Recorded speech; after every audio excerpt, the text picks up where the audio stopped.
guys both know that Banquo is your enemy. It is true, my king. Banquo shall be heaven tonight to find him. The King of Scotland, I have come for you. I have come to behead you and take you to my land. Try me, for no man born from a woman can kill me. See about that.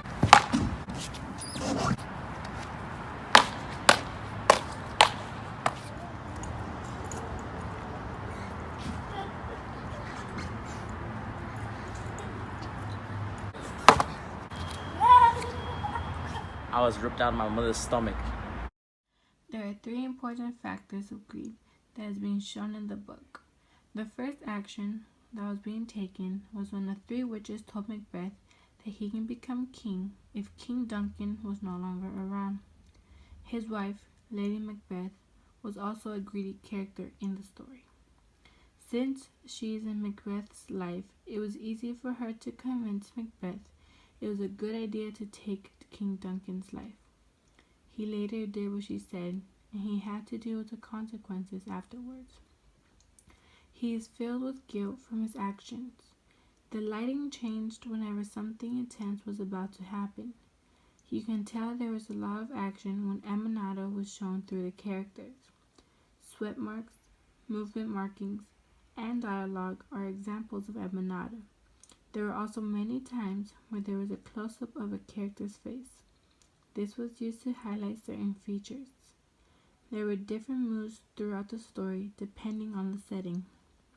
The panels seemed to be further away when there were more details that had to be included. In the story, you can tell it was night when the background was darkened. Macbeth also took the life of Banquo. He sees Banquo as a threat and decides to do something about it in order for him to have all the power to himself. Banquo has become suspicious about how Duncan has died, which leads Banquo to assume Macbeth has done something. In order for Macbeth to save his name, he stops Banquo from saying things that can ruin Macbeth's title. Macbeth sends 2 men to go after Banquo and his son. Overall, Banquo was killed for knowing too much, and his son was killed because the witches told Macbeth that Fleance will become king. The third part of Macbeth's greed was his thoughts taking over who he was. His mind was too deep into thinking that he can take the life of anyone who gets in his way. He didn't care what he had to do. He was too caught up in himself from being stopped. There is never a limit with Banquo. All these actions prove how greed can take over someone's actions. As a group, we chose to remake the scene where Macbeth kills Duncan to become king. This was the first and most important part of what this video is based on. Most of where you can find these scenes where we remade and reenacted is on page 70 where Macbeth kills Duncan. The act of greed is something that was very prominent in most of Macbeth's rulership. At this point, we had one of our good friends, Max, help out play King Duncan, and our group member Alex play Macbeth.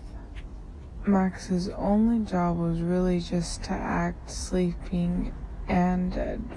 Alex comes in as Macbeth with a sword, quote unquote, which we ended up using a water bottle since we obviously didn't have a sword, and violently beats, quote unquote, Max with it. We wanted this scene to seem sketchy, so we added a filter and emojis to it. Once Max was quote unquote dead, Alex steals his crown and reigns as king from that point on, as he places it on his head. There was much space in the cafeteria, so we took advantage and shot all our scenes there. I very much appreciate all of the help and participants of our whole group. Macduff starts circling around Macbeth, looking for any possible openings. In this scene, you see Macduff and Macbeth fighting. Macduff coming from the right-hand side as Macbeth is waiting there patiently. Macduff shouts, "I have came for the king." Macbeth doesn't have a reply, so he just smirks in laughter. Macduff starts walking to Macbeth, approaching him with his sword, yelling, "I shall behead the king." Macbeth replies with, "I shall not be killed by any man born from a woman." Macbeth and Macduff charge at each other, clashing their swords against each other. After this, they start going into a one-on-one sword fight.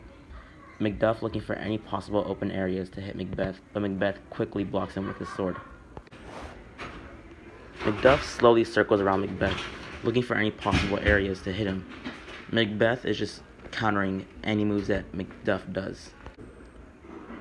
Macduff does a really fast strike at Macbeth. Macbeth blocks it, but somehow is still vulnerable to any shots. Macduff grabs Macbeth, getting his sword and brutally stabbing it through him, causing the death of Macbeth. After that, Macduff says to Macbeth, saying, "I was ripped out of my mother's stomach," as a sarcastic reply to Macbeth. Macduff kicks Macbeth to the floor, leaving him dead on the floor. Macduff goes up to him, cutting Macbeth's head off. After that, you can see Macduff walking away with victory in his head.